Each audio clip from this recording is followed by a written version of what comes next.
last name and give me your title. I'm William Stein, S-T-E-I-N, Associate Justice of the California Court of Appeal, First Appellate District, Division 1. Great. And Justice Lowe, your turn. Yeah, I'm Harry Lowe, a former presiding justice of Division 5, First District. I'm now retired, have been retired since 1992.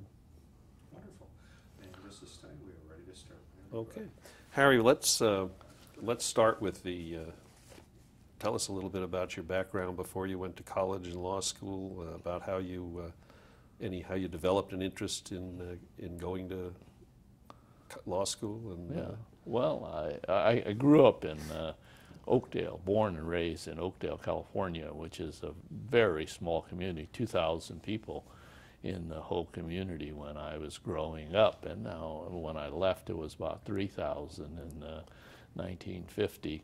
But I was always kind of active in school and ran for school offices, held city offices. I actually was a janitor for a very small law firm in Oakdale, Bush and Ackley.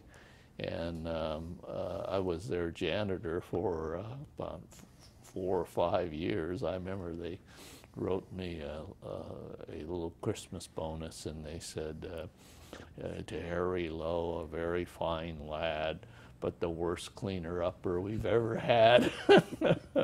But I always had some kind of association with law, kind of curious about law, and then my activities in high school kind of interested me in government. One of the first things I did was kind of look at law and medicine, engineering, and I kind of drifted more and more towards law. And by the time I went to UC, I was pretty much headed in a pre-law career. And you went to UC when, Harry? 1950, 52. I went to Modesto Junior College and got a scholarship to UC, and then, well, I wanted to go to UC anyway, and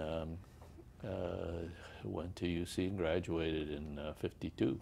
And then went on to Bolt? Then went on to Bolt, and I'm in between summers from 52 to June to September 52. I got married, and my wife was still a student at Berkeley, and so we were very poor, starving students in Berkeley. A real hostage to fortune, right? Right. Yeah, but those were days when quite a few of the students were in various stages of poverty. Not very many were well off. Motivated you to do well in law school. Yeah, right, yeah. But you stayed on after graduating law school as a full-time teaching assistant. Yeah, a TA as a research writing course. And then about in 1956, Sho Sato, who was a professor at Bolt, he was a former deputy AG in the tax section, kind of said, gee, you kind of majored in some tax courses. I took a couple extra Adrian Cragen tax classes, and he said, well, and they want you to, I recommend that you go to the California AG's office, and so, and then they kind of recruited me, and off I went to the Attorney General's office. And the Attorney General at that time was Pat Brown. Yeah. And Pat Brown was a very colorful guy, as we all know, and he was I was one of the first Asian attorney hired, and I could remember he'd get me confused with Delbert Wong, who was an earlier deputy AG that he hired in Los Angeles. once in a while he'd call me Delbert, then he'd get puzzled and he'd say, "There's my Chinese deputy." And he said, "How are things out at in Berkeley or whatever, out in Diamond Heights and so forth?" It was a different time. Oh yeah, it was a small office, 45 or 40 some people in this whole San Francisco office, and everybody kind of knew what everybody else was doing. You were assigned to the tax section, but we all did criminal briefs, and we all did some administrative law, and it was a very small, friendly, collegial office. Then the other attorney generals you worked for were Stanley Moss? Stanley Moss, and then I worked for Tom Lynch for a very brief period of time. Yeah, I stayed. I didn't plan on staying there that long a period of time, and every once in a while I'd get proposals to go out in private practice, but I enjoyed the AG's office, and it was a very good learning experience, and it was a wonderful, good law office at those days, and probably even today, and I have a high regard for the Attorney General's office. Anything in your career as a lawyer that started you on your way towards the bench, or any political events or major events in your life? In '58, see, I went to the AG's office in '56, and '58, Pat Brown was running for governor, Glenn Anderson running for lieutenant governor, and Alan Cranston, and then Stanley Moss. And so '58, I kind of got involved in the campaign a little more intensely, and it was a very interesting campaign. And then it was kind of interesting working for Stanley Moss in his campaign, because he kind of enjoyed coming to the Chinese community, and he had a great affiliation with the Chinese community. And of course, Pat Brown was San Franciscan, and he knew everybody in San Francisco. So I kind of got a little bit involved in the '58 campaign, and but I also was trying a number of cases in the Attorney General's office, and I guess you know, you kind of got enamored with the court, and you kind of said, "Gee, kind of interesting role to go for the bench." And you were appointed to the San Francisco Municipal Court. Yep. In 1966. Yep. I was a midnight appointment of Pat Brown's. Pat Brown ran for, of course, his third term, and I remember helping him put on some rallies in San Francisco and in Chinatown, and Pat Brown appointed me to the Workers' Comp Appeals Board in early '66, January '66. And I had a 4-year term, very interesting role in the Workers' Comp Appeals Board. And then I thought Pat Brown was going to win the third term, but Ronald Reagan, of course, won. And so I kind of approached Pat and said, "Gee, you know, I've always kind of wanted to be a judge." And he said, "How old are you?" You know. And but Pat, very tail end of his administration, appointed me to the municipal court at the very end of '66. And you were the first person of Chinese American ancestry to serve basically in Northern California? Yeah, in Northern California. I think there were only two. There was Delbert Wong, who was a former deputy AG that Pat appointed in Los Angeles. And then he appointed me in San Francisco, Chinese American. I think he appointed a couple of other Asian Americans, Japanese Americans, to various judicial posts. But that term, first Chinese American ancestry, has followed you through your career quite a ways, hasn't it? It has, yeah. First on the Superior Court, first on the Court of Appeal up here, and We'll get into the others before this is over. But it's an amazing thing for you. I know it must be. Then you ran for Superior Court. Right. I served on the Municipal Court, and I had been the presiding judge and had served on virtually all the roles.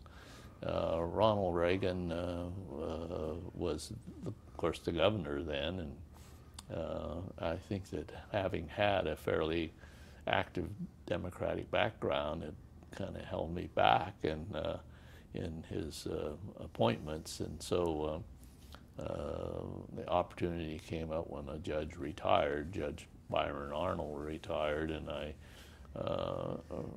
put together a campaign and called up all of my friends and all the groups that I belonged to, and I was fairly close to Joe Alioto, the former mayor of San Francisco, and he was very supportive, and so we put together a campaign, and no one else ran, so I was elected and then appointed by Governor Reagan for the unexpired term of Byron Arnold, and then I took over his office in January of '74.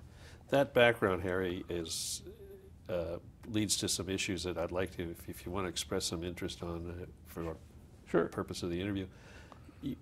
You've been appointed to the bench and you ran for the bench, so you were on both sides of how you can become a judge in California. Any views on the benefits or negative aspects of each of those processes? Yeah, I think that the process works very well in California. Most judges are appointed, and then they stay on unless they get into some difficulty of some kind or get involved in some issue. But I think that it also allows for an elective, somebody retire, like there were 2 or 3 vacancies in the year that I ran, and it allows for somebody to run for the trial court. Now, I think the appointment process for the appellate courts are very good, and I think that it kind of removes it from its political elective process. And of course, when I became insurance commissioner, and there's still a real question as to whether or not an elective office should be maintained for either judicial or pure regulatory position.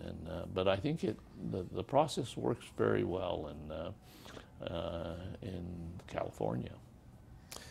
The other process that you went through there that I'd like to discuss, if you want to voice any opinions on, is you were on the municipal court, as you mentioned. When you're on the municipal court and the elevation is at the behest of the governor and you're in the wrong political party, you can spend a lot of time on the municipal court. Right. Or short time if you happen to get in the right timing. But since you retired, we've unified the courts, and there's only really one court now, Municipal Superior, now just the general trial court. Do you have any views on how that's working out, or whether that was a good idea or not? Yeah, I spent 7 years on the municipal court, and those are very, very interesting times dealing with the misdemeanors and then I took assignments for the Superior Court from time to time too.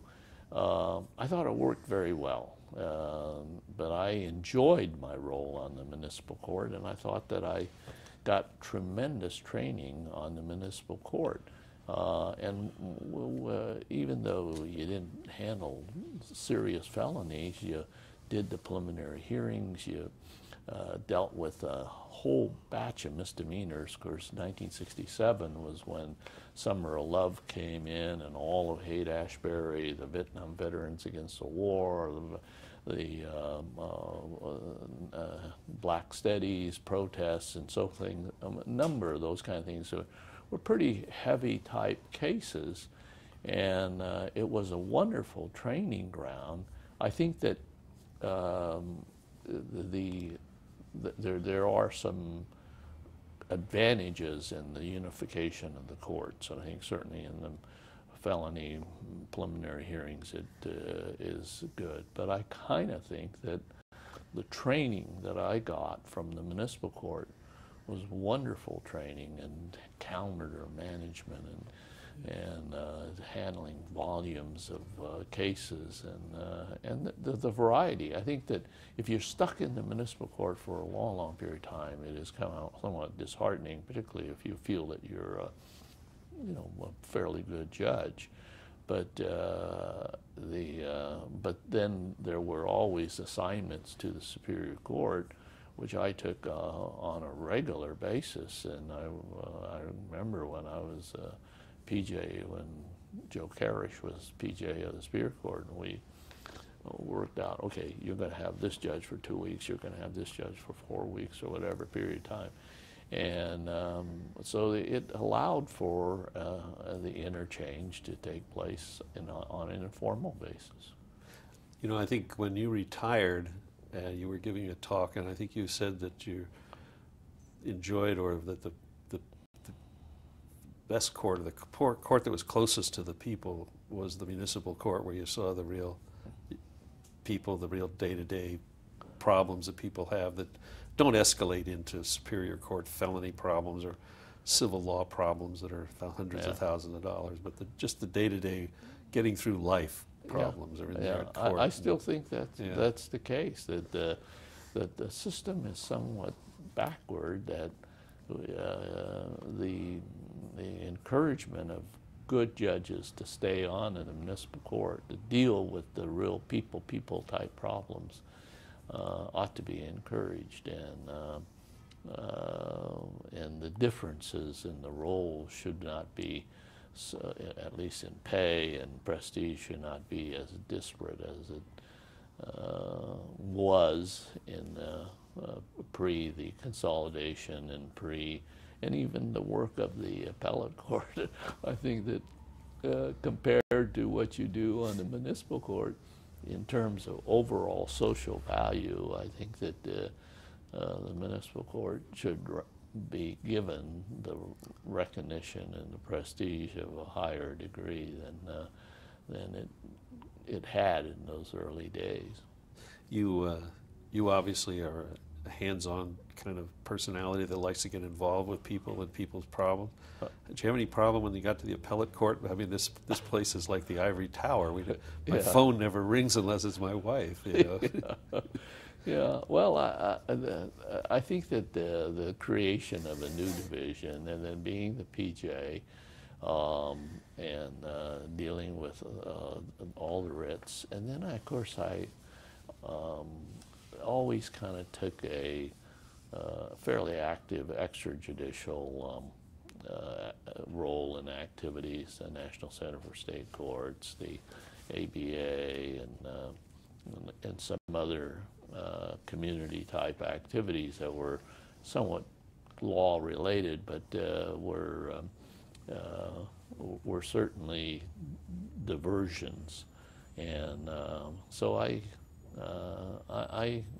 enjoyed the role on the appellate court, and I guess it's like every role. If you are master calendar judge or PJ for a period of time, you kind of get a little worn out, and you kind of want to try cases. Or if you try a whole bunch of cases, you say, well, maybe I'll take on a role as a law and motion judge or something of that kind that gives it a little more excitement. Then you say, gee, a little bit too much excitement. Let's try something different.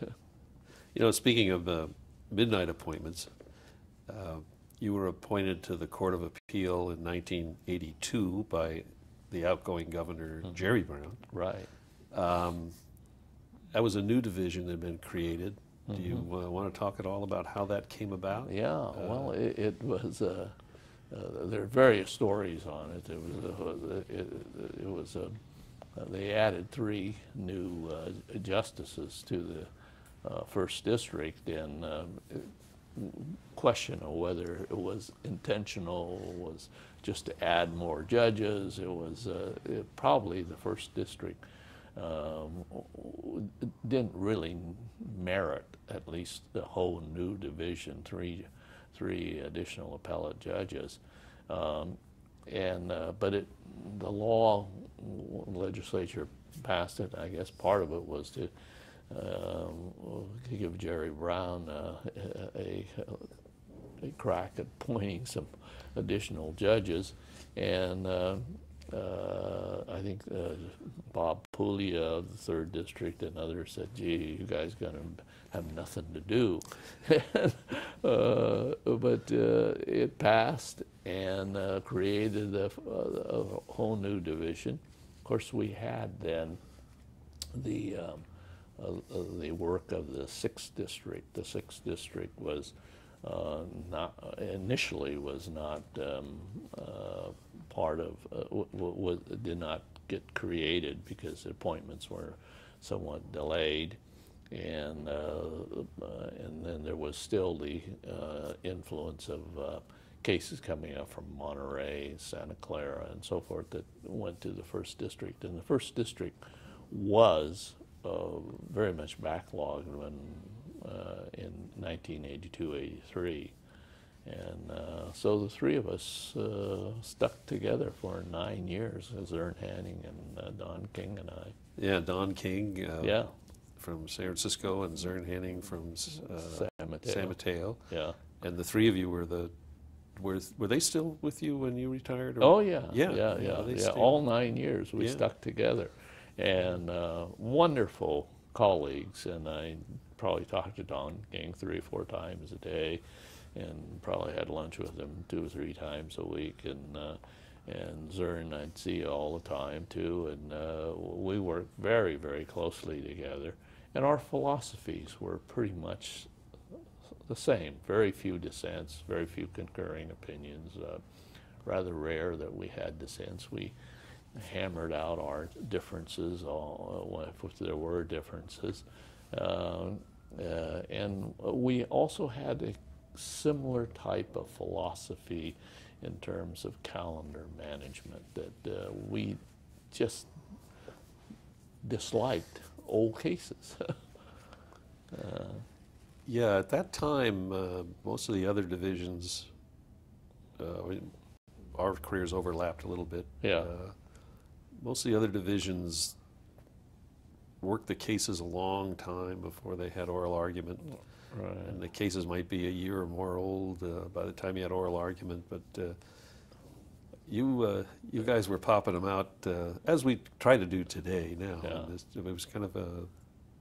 Yeah, I think that it was sort of the master calendar roles and PJ roles that I had, and Don King and management of the family court, and Zern and his sort of a efficiency-minded court, that if we delayed, particularly things that dealt with procedural appeals, a demur or a motion for summary judgment, and then it was an event that occurred maybe 5 years earlier already, and then by the time it went through the appellate court, it'd be 8 years old and 9 years old, and so we thought that was just an abomination, and so we took upon ourselves, we got a lot of old cases from the First District, and they were reassigned.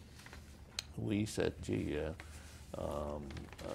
working on old cases just was not a very desirable thing, and so we each took on at least 10 cases a month, and we were handling 30 cases a month, the three of us, and then we also kind of grouped the cases together, like tort cases would be one judge, and contract cases, employment cases, or whatever cases, family law cases. Don King, of course, kind of ate those up very well. And so we kind of grouped the cases together. We, with the writ material, we conferred on a regular basis. And so we brought in some kind of management efficiencies, and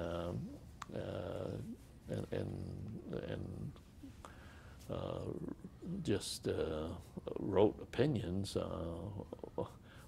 very, very quickly on the cases that we had. Before you got started on the cases, though, you had, as I recall, those confirmation hearings were very late in the year. They were. They were in November and early December, and then you were becoming an appellate judge, you know, right now. And what I wanted to talk a little bit about, if you could recall for us, I mean, first of all, physically, you had to get some space in this building. Right. And then you had to hire a staff, not only your own staff, but each of you had to hire a staff, and then you had to get a clerk's office going for you. And how we just, the rest of us have all moved into a position, like my position goes back to 100 years, you know. Right, but how did you physically, anything about that was? Sure. Well, it's going back a little bit to the confirmation hearings are kind of interesting because the Attorney General then was George Deukmejian, who was the elective governor. Rose Bird, the Chief Justice, and Tom Caldecott was the first district person, and so, but we were all pretty much confirmed unanimously. But so we took office fairly quickly. It was an appointment at the tail end of the Brown administration. We sworn in, and but we quickly built our staff. So we interviewed staff people from the attorneys, research staff, and then I hired a fairly young secretary, Harriet Hilmer, that stayed with me for 9 years. Very efficient, very able person. But we kind of got lucky. We hired excellent staff. I know that Don King hired John Eisenberg, who's a specialist now on appellate matters, and I hired Dennis Leader, who was formerly on the staff, and so and then we drew people from the clerk's office, and I recall the clerk was really running, you know, stamping out opinions by the and issuing opinions and getting them served and all that. It was he was working very, very hard, and but we were fortunate that we set a good pace, and we had some excellent staff that did the work for us. And of course, we all worked fairly hard and just read the briefs and listened to the arguments. Now, I want to talk a little bit, if you can, about the impact of the changing technology. Now, I know I went on the Superior Court of San Francisco shortly after you left, and the phone still had the round buttons, and it was Klondike. Mm-hmm. Was on I mean, a computer was unheard of. Mm-hmm. The judges certainly never saw one. When you arrived here, they had some early version word processing system. I believe they had. Yeah. But how did that? I mean, how did you work through that? How did you see the changes? Did they help you? How did it work out? Yeah. Well, the word processor was just kind of beginning. In fact, I was not used to using a word processor, and I went to San Francisco Junior College to learn a little bit about word processing, and I learned quite a bit about word processing, and the technology just continued to improve. Even getting the records of the trial courts, it was amazing the changes that were made, because we were trying to get records of for starting the appeal, and I remember I had the role of trying to get the reporters to get the records in on time. I had orders to show cause on reporters, and I mean that technology has just changed dramatically, because you could get instant transcripts now and so forth. But the technology has greatly improved, and now things are done so much more quickly and efficiently that that's changed. But you know, I think that the judges tend to lag behind in their use of technology, and you don't have the upbringing of young people that now have, and the technology is still lagging somewhat behind by the justices, and even just using Westlaw or Lexis and so forth. So. Or even knowing how to type on the right, yeah. the board. I just want to talk a little bit about some of the big issues that went through the courts while you were on the appellate court, and I'm reviewing some of the former opinions. There was a lot of environmental law. Right. That was great, kind of great growing. It was, and I remember Division 5 issued a rather significant opinion on the Forestry Act, and we said that CEQA applied to the forestry, and all the Mendocino forestry cases kind of seemed to wind up in Division 5, and you know, we were fairly strict about cutting down trees, and made sure that the CEQA was adhered to, and that the removal of trees were met with forestry thing. And also, about the same time, the whole BCDC issues were very significant. The Bay Area Conservation and District was a significant piece of legislation, and we dealt with a number of those issues. And general land use problems were very, very evident. So we had a great deal of government law that passed through about that period of time, and kind of my former AG experience and the way government worked was very helpful to me. Yeah, I noticed actually, reviewing some of those, that some of the cases you wrote on, one that comes particularly to mind is Laurel Heights, where the UC took over the old Fireman's Fund building in the city here and was converting it into a campus. And you wrote the opinion about that the CEQA they didn't take into account the future development. But that and several of the other cases, they were then taken over by the Supreme Court. Right. But they came out the way you did, Yeah. which is always it's always how to feel as an appellate court judge. Right. Yeah. And we still, I mean, we don't start at a CEQA case, I don't think, without citing Laurel Heights. Oh, is that right? Yeah. Even to this day.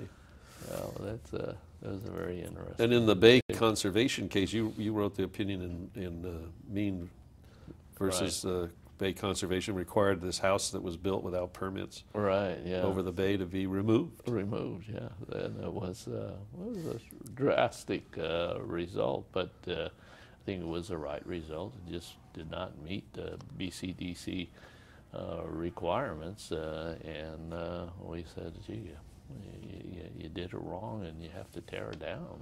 So, and it was a very, very expensive house for the period of time.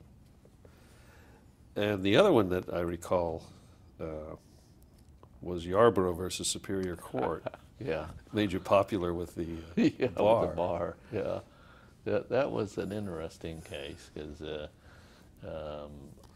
we felt that a person that was indigent in a civil proceeding should have the right to counsel, and if he did not have the funds to hire counsel, that one should be appointed for him. And so we wrote that opinion. We consulted the bar. We invited amicus to file briefs and so forth, and it created quite a stir. But in terms of the practicalities of those kinds of cases coming up, it was a person that was in prison who was assaulted, charged with assault. It's very rare, and I don't think that since Yarborough, very, very few appointments from the court have ever come down to say, you, Mr. Attorney, have to represent for free this civil litigant. But those problems exist for the courts today, and you were on the committee that produced the 2020 report. Was that in the 90s? Yeah. You chaired that. Yeah, I chaired one chaired section of it. And this is where we look forward to what the court might have problems and how it might develop. Yeah. How do we do it? Yeah. And we're still working on that. Oh, is that right? And pro per litigation in the court is Yeah. still Right, yeah. big problem. Some things don't change. Yeah, they don't change. They don't change. They only get more attention. Anything else about the time you spent here on the court, Harry? Well, it was a very enjoyable period of time, and I did serve on a number of committees by appointment of the governor or by appointment of the state bar. I was on the State Bar Futures Committee. I did I chaired a committee while I was appellate court PJ on the Jenny Commission, some leaks that the Jenny Commission allegedly was involved in. I served on the National Center for State Courts, and I think that was a very interesting, helpful committee because it gave me a little more appreciation in calendar management and the ability of a judge to influence the flow of cases. And so that was a very interesting role. You mentioned the Jenny Commission, and there may not be, when anybody looks at this, they may not know what we're talking about. Yeah, yeah. You remember how that came about? Yeah, well. How it was created when the lieutenant governor was trying to appoint judges every time Jerry Brown left the state? Right, yeah. And so they appointed a Judicial Nomination Evaluation Commission to kind of, they have to go through that to make some kind of a grade. The governor could still appoint somebody that was deemed unqualified, but it was very rare, but it had to go through that process. And the Judicial Nomination Evaluation Commission took 90 days to go through that process, and it put a kibosh on the lieutenant governor making those appointments. And we still use it, and the commission still works very hard today. Yeah, right. They go through a lot of names. Yeah.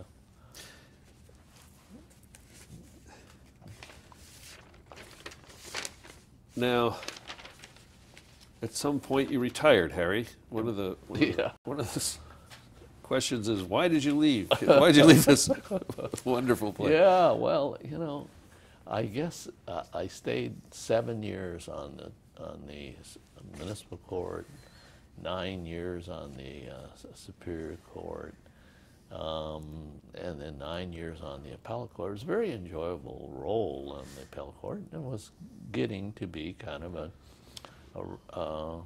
very routine, fairly easy job. I think that we had good staff, good colleagues, but I reached 60, and I had put 25 years on the court, and I felt that, there's a possible new career in working as a mediator arbitrator, and some of the retirement benefits were also a great influence in my decision to say, okay, it's time for me to move on.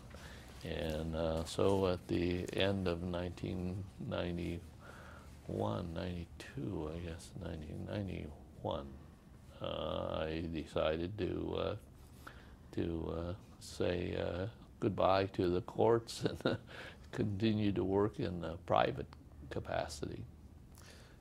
And let's talk a little bit about private judging and how that's grown. And it's.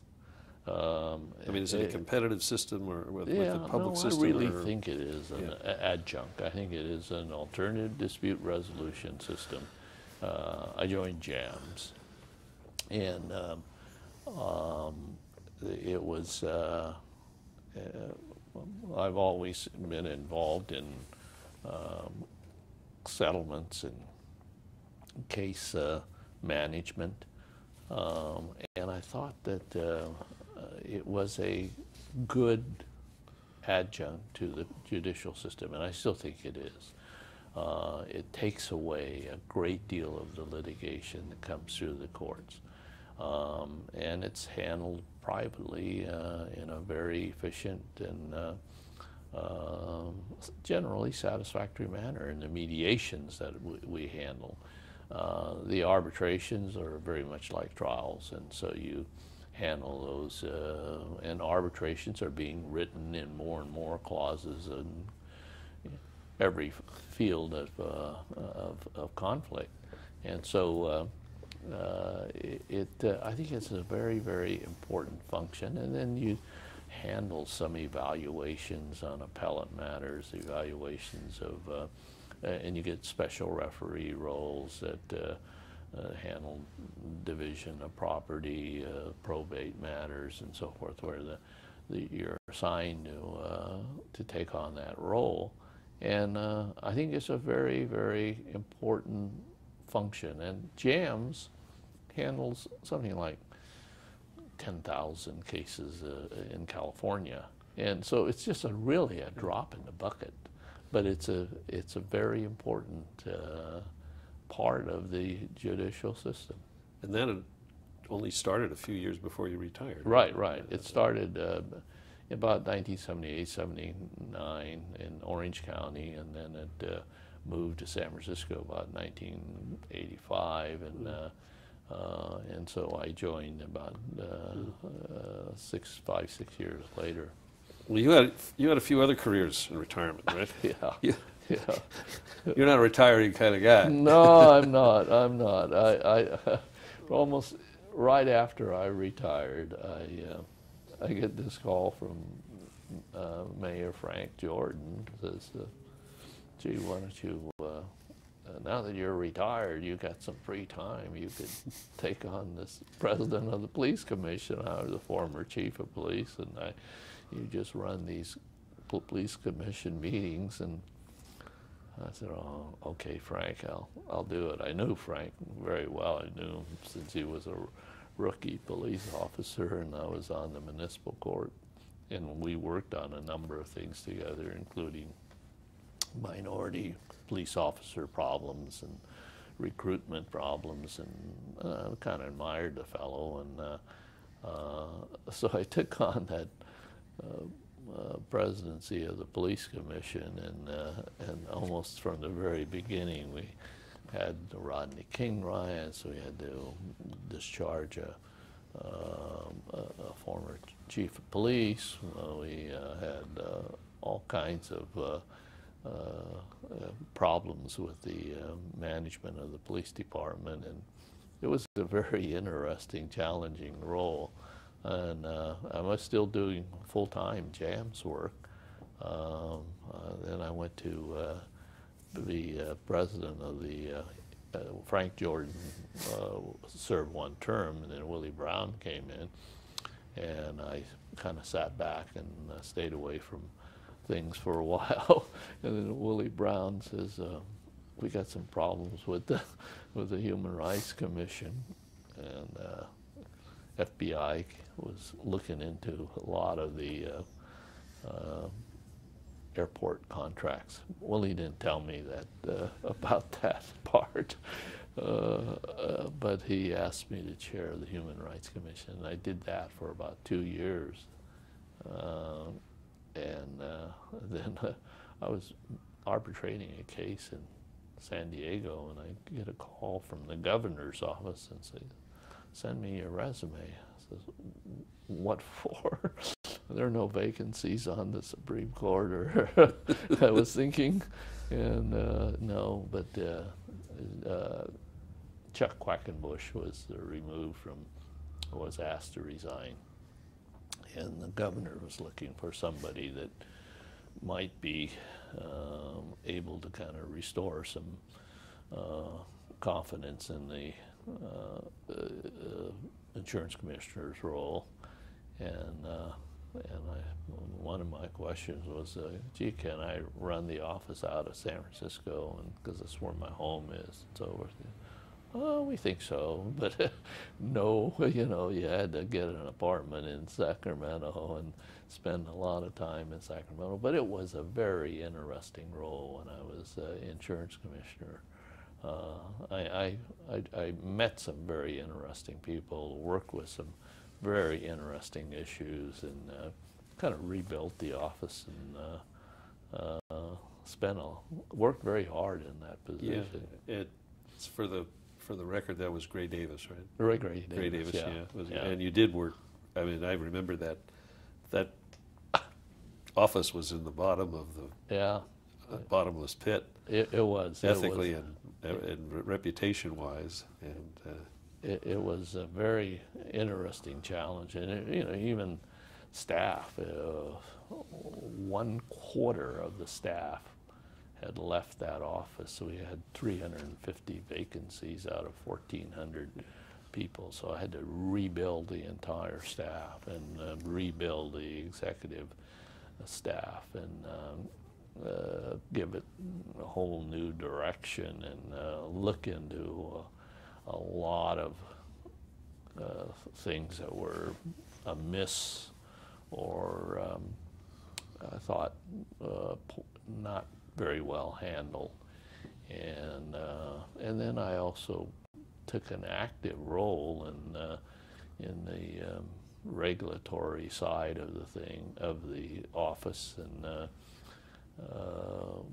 spent a lot of time in Sacramento, Los Angeles, and San Francisco, and a lot of time going back east in the Midwest for meetings with what's California doing about terrorism insurance, what's California doing about NAFTA problems, what's California doing about Holocaust issues, and so forth. So I did a lot of traveling in those days, and but I enjoyed the role. But after 2.5 years, I said, "Well, I've done my job. I've kind of cleaned up the office and put it back on track." And so it was a role that I still enjoy, and I do a fair number of mediations involving insurance cases.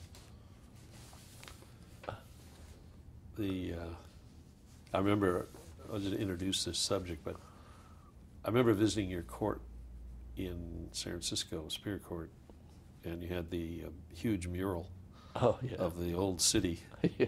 Pre-earthquake and fire city. And then he used to run a court of historic review Yeah. out of that. You had a long time history and interest in the history of the city, or the history basically of California. Right, And, right. And those issues. I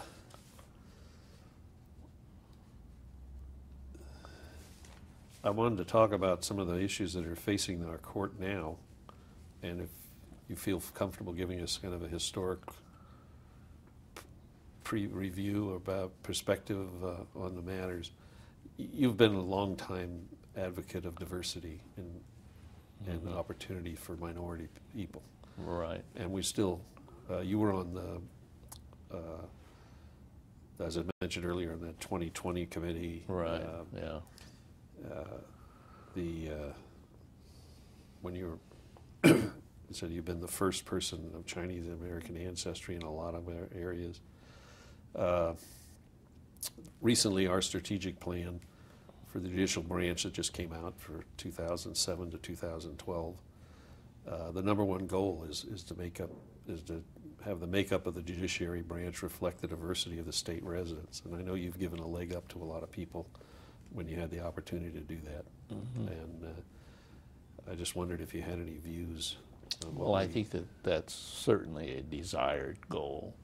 I think that there are California is 50% quote minority population, and and the judiciary should reflect to some degree that makeup of our communities, and at every level. And I think that the first district now is, sits right in the heart of a huge Asian and Hispanic population, and I think that there's just no Asians on the current Court of Appeal. I think that in the first district, and I think that that's a deficiency that should be addressed by the governor and certainly by the Court of Appeal. Not that the Court of Appeal deals a lot with the type of trial public process that invites a lot of minorities in there, but it certainly deals with minority issues. And I think that to have more diversity is very, very important. It was interesting to me because I've known you for a very long time. Right. And I remember in 1988 when you wrote that concurring opinion in the Pete Marwick about the use of the term the Chinese Wall. Right. Until I read that, I'd never realized that could be interpreted, that it was being interpreted as a derogatory matter. And until I read that thing, I was, oh my God, it's so clear after reading your concurring opinion. And I think that is part of the problem with the lack of diversity. That right. People go on and saying and doing things they don't even realize are offensive or demeaning. Yes, right. I have a concern, though, and you have two sons right. who are attorneys and have partners in major firms, done so very successfully. I'm just concerned about, you mentioned the retirement system here. Mm-hmm. I mean, that used to be one of the big draws. The current retirement system, which I'm fortunately not a member of, is a real big, it is not a big draw. Mm-hmm. I mean, it is, I don't know how familiar you are with it. I am familiar with it.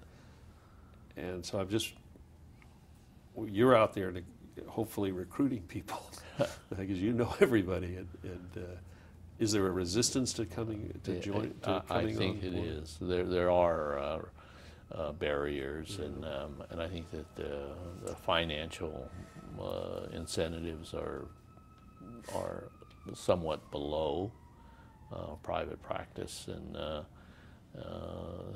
to entice good, top-notch people that will go through the ranks of the trial and the appellate process are diminishing because of the financial incentives are just not there. And I think that although most people take on a job don't really look at the pension until they get a little older, the financial rewards of being a trial judge are somewhat limiting, and particularly if they have young families and if they have 2 or 3 kids that are going on to private schools or going to college. It's very, very much of a barrier, and that has to be addressed. And I think that it's an issue that's national, of course, and even the federal courts are having great difficulty keeping good people on the court. Then I think that there probably has to be a more concentrated recruitment process to encourage young Asian lawyers to go into public service and develop an interest in the judiciary and find that there's a lot of rewards in being and people kind of live within their financial boundaries anyway, so and it works out very well. As you and I have learned. Yeah. But it seemed to me back when I was a young man, and there were, well, you mentioned Byron Arnold. Yeah. Byron Arnold was a friend of our family, and Yeah. one of the influences that moved me where I went. But it seemed to me in those days that it would be people out of successful private practices who perhaps hadn't put enough away for a good retirement that were interested in coming over and taking a pay cut. But they came in at senior time in their career. They weren't appointed as young as you and I were in those days, it seemed to me, and they served and then retired on. And I was thinking Walter Carpenetti. Right. He was appointed fairly young. Yes. Yeah. And but anyway, that's, and you. Let's see. The other thing, you were the president. You served as the president of the California Judges Association. Right. Late '70s, and in those days, I want to talk a little bit, if you want to, about the changing in the code of judicial ethics and the view of judicial ethics in your career here. At that time, the California Judges Association basically wrote and promulgated the Code of Judicial Conduct that the Commission performed. Now that after the amendment to the Constitution, the Supreme Court, that now promulgates, they call the canons of judicial ethics. It seems to me it's gone from a few thou shalt not type rules to almost a manual now. We just had a 3-day course, a mandatory course, 12 hours in the code. And I remember dealing with it back in the 70s when I was a prosecutor for the commission, and it was much simpler in those days. But now we seem to have gone from actual prejudice or bias to conduct that might leave the impression of. Right. Well, I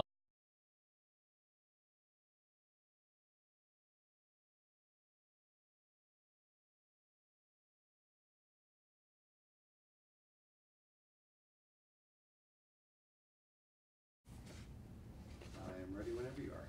okay, we were talking about the ethics and the changing views of judicial. It seems to me changing views of judicial ethics. I don't know if you share that view or not. But. I do. I think that, and I've kind of lived through it because I think from the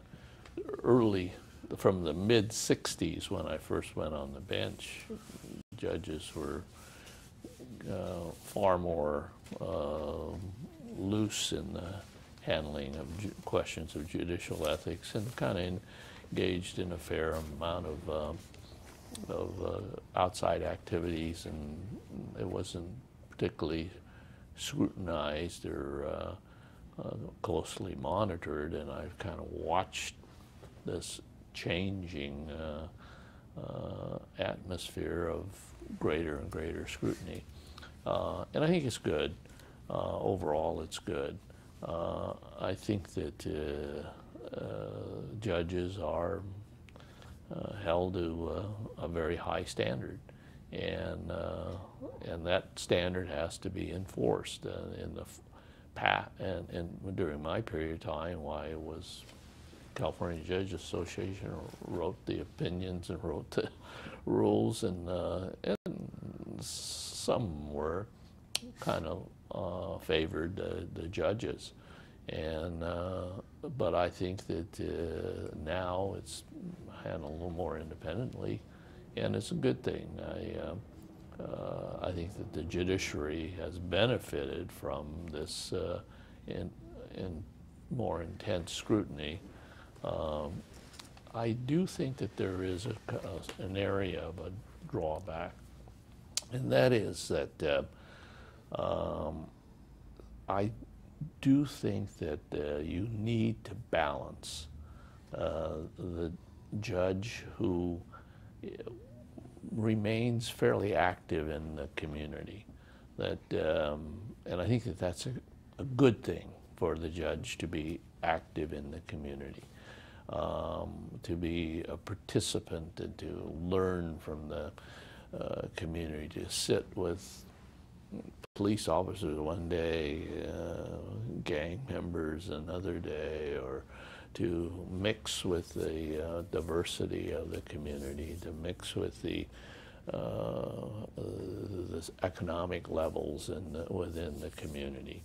And I think that that's greatly discouraged or scrutinized nowadays, so that the judges are very, very fearful of participating in many kinds of community-type activities. And I think that that's a balancing factor, but it's also, I think, a negative. I think that when we remove the judges more and more, particularly trial judges, I don't know how you could really make a distinction between trial and appellate judges, but I think that it's good for trial judges to be involved in the community, to see the various issues that members of the community face on a daily basis. And I think judges can become very isolated if they don't participate. And the canons, I think, discourage that to some degree, and I think that should be corrected. Yeah, it's interesting, and I'm sure you have the same experience, that the people like to meet a judge. Right. You know, and the first thing they always want to talk about is their experience on jury duty. Yeah. Nobody wants to serve on jury duty, but nobody ever forgets that. That's, you know. Yeah. But it is I think, a reinforcing right. experience for the people as well as the judge. Right. Yeah. The jury experience, their personal experience in some kind of a small case, or their involvement with traffic court and so forth. I think that it is very helpful for members of the bench to hear those from the people and to be part of the community process. You, as you say, you were actually appointed to the bench fairly young, Mm-hmm. had a young family, raised all pretty much while you were a judge. Yep. How did that affect the family life and all? Oh, you know, I was appointed around in 1966, and so my family was fairly young in those days, 3 kids. My older son was a teenager, a young teenager at that period of time, and so that was during the height of the Haight-Ashbury development and the demands on young people to try to fit in and try not to fit in. it was pretty hard on the kids, but they managed. They all went to public schools, and public schools were still quite good in San Francisco, and they went to the public universities, and two of them went on to Hastings, and so it worked out all right. And but I think that the demands now on young families are far more intense, and I think that private schools are taking more and more of a big bite out of the family budgets, and we didn't have to deal with that, fortunately, because the public schools were still fairly good. But overall, we all managed and enjoyed a pretty good middle-class life.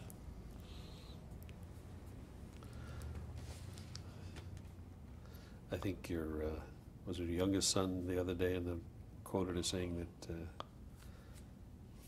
the description of your compass was a sense of purpose in life. And I think that's probably the best way to sum that up. Any words of advice you'd like to pass on about, we talked about the impact of the career on your family life and social activities. How about any rewards or advantages? Yeah, well, I think that just about every phase of my judicial career I really enjoyed. I enjoyed the municipal court. I really found that a fascinating experience. And then the kinds of social issues that we dealt with from the mid-'60s, you had a kind of a front row seat of seeing the changing things that were going on in San Francisco and in the world. The whole Vietnam experience was while I was a municipal court judge. And then on the Superior Court, I took on just about every role, and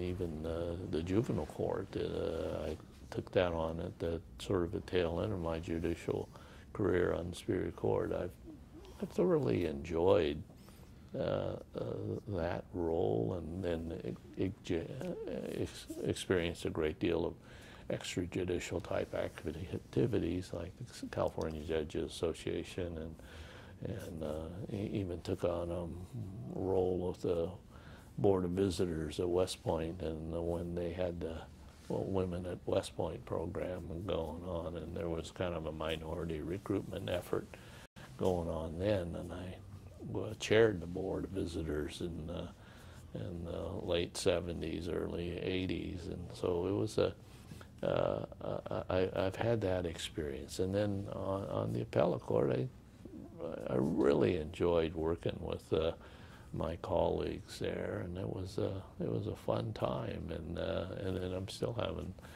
a fairly good time doing what I'm doing, and I think that that's sort of my key, was that I enjoyed the various roles that I've had, and then you made the exodus with us from this building after the earthquake of '89. Yeah. So I think, as I recall, you were actually in the building. I was, when yeah. the earthquake happened. Yeah. And we had to shut down here and go to Marathon for, well, you retired from Marathon. I don't think you yeah.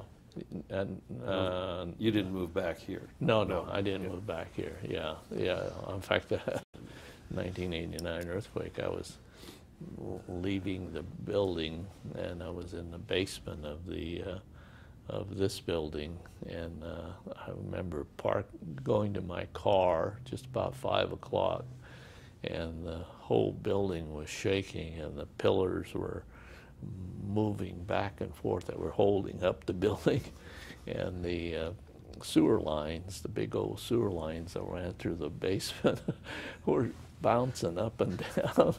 I thought, gee, I don't want to be drowned in sewage. But it was a very interesting experience because this was a pretty old building, and this was a rather vulnerable building.